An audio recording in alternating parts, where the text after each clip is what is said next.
Gimana kabarnya? Semoga sehat selalu dan tetap semangat. Pada video kali ini kita akan membahas tentang WWTP atau IPAL, pengolahan limbah cair.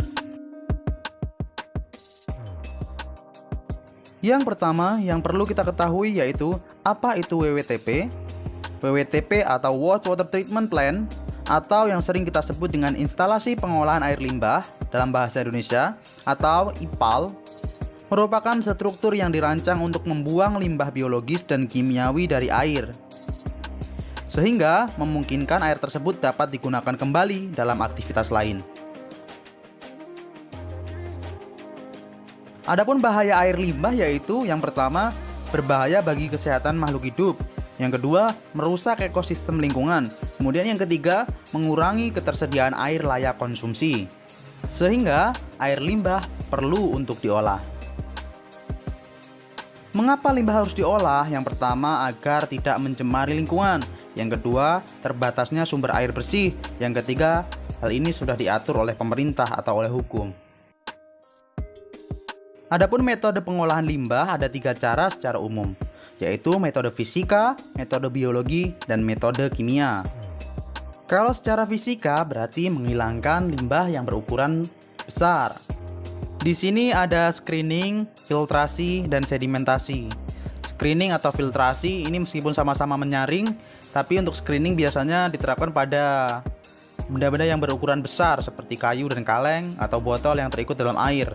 Kemudian untuk filtrasi biasanya cenderung pada partikel-partikel atau benda-benda yang berukuran kecil seperti lumpur.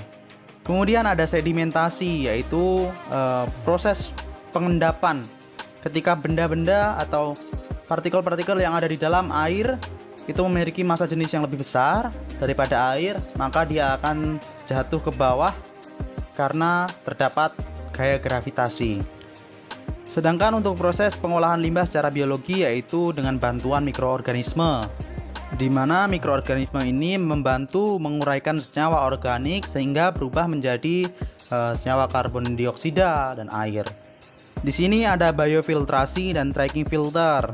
Sama-sama penyaringan, namun bedanya pada media filtrasinya terdapat mikroorganisme yang berfungsi untuk menguraikan senyawa-senyawa organik. Kemudian ada oksidasi atau aerasi. Oksidasi yang artinya penambahan oksigen ke dalam air, atau aerasi itu berasal dari kata air yang berarti udara. Dalam udara itu terdapat oksigen dan nitrogen.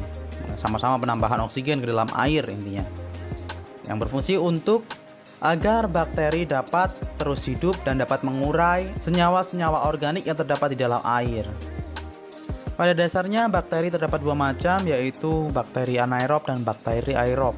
Bakteri anaerob itu tidak membutuhkan oksigen, sedangkan bakteri anaerob itu yang membutuhkan oksigen untuk dapat melakukan proses penguraian.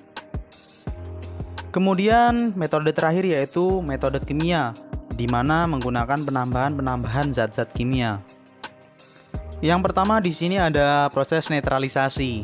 Proses netralisasi itu artinya penetralan pada pH. Bakteri dapat hidup dalam pH sekitar 6 sampai dengan 8. Apabila terlalu asam ya maka harus ditambahkan dengan larutan basa seperti NaOH. Kemudian jika terlalu basa harus ditambahkan dengan asam seperti HCl atau H2SO4. Agar bakteri dapat hidup dan melangsungkan proses penguraian. Kemudian ada koagulasi dan flokulasi, di mana keduanya ini saling berketerkaitan. Koagulasi dan flokulasi dibutuhkan ketika ada partikel-partikel padatan seperti minyak misalkan, larutan minyak yang terus melayang di dalam air dan tidak bisa tenggelam atau terendapkan, sehingga dibutuhkan zat-zat koagulan. Nah, ketika sudah ditambahkan zat-zat koagulan, maka kemudian diaduk dengan cepat dan lalu diaduk dengan lambat untuk proses flokulasinya. Membentuklah flok-flok besar sehingga karena massa jenisnya bertambah, maka dapat diendapkan melalui proses sedimentasi selanjutnya. Kemudian yang terakhir yaitu adsorpsi. Adsorpsi artinya penjerapan ya. Penjerapan kotoran di dalam limbah air menggunakan adsorben. Adapun adsorben yang paling umum digunakan yaitu berupa karbon aktif yang tujuannya adalah untuk menghilangkan warna gelap atau kotoran dan juga bau yang ada di dalam limbah cair. Kemudian ada 3 step pengolahan limbah, yaitu primer, sekunder, dan tersier. Untuk yang primer, tujuannya yaitu untuk menyaring limbah padat dengan metode filtrasi dan sedimentasi. Kemudian untuk yang sekunder, yaitu tujuannya untuk mengeliminasi COD atau BOD. Jadi perlu diukur COD dan BOD-nya sehingga memenuhi baku mutu agar dapat dibuang ke saluran kota atau ke sungai limbah itu. Dengan metode aerasi, oksidasi, dan juga menggunakan activated sludge. Kemudian yang ketiga yaitu tersier, yaitu bertujuan untuk memperoleh air bersih, di mana di sini terdapat proses klorinasi yang bertujuan untuk membunuh bakteri-bakteri yang ada di dalam air, sehingga aman untuk dibuang ke lingkungan dan tidak mematikan biota. Nah, kemudian teman-teman bisa lihat di sini ada aliran pengolahan limbah, wastewater treatment plant, dari gedung-gedung perkantoran misalkan, atau rumah sakit atau industri, kemudian masuk ke proses premier, di mana di situ terdapat proses sedimentasi. Biasanya dalam primary sedimentation tank di sini terdapat pemberian koagulan, kemudian terjadi flokulasi dan lalu sedimentasi. Biasanya di sini terdapat alat clarifier sehingga terpisah antara lumpur atau padatan dan air yang lebih bersih, yang kemudian mengalir ke aeration tank atau proses secondary treatment. Aeration tank ini terdapat perlakuan bakteri atau mikroorganisme untuk mengurai organik-organik yang ada di dalam air.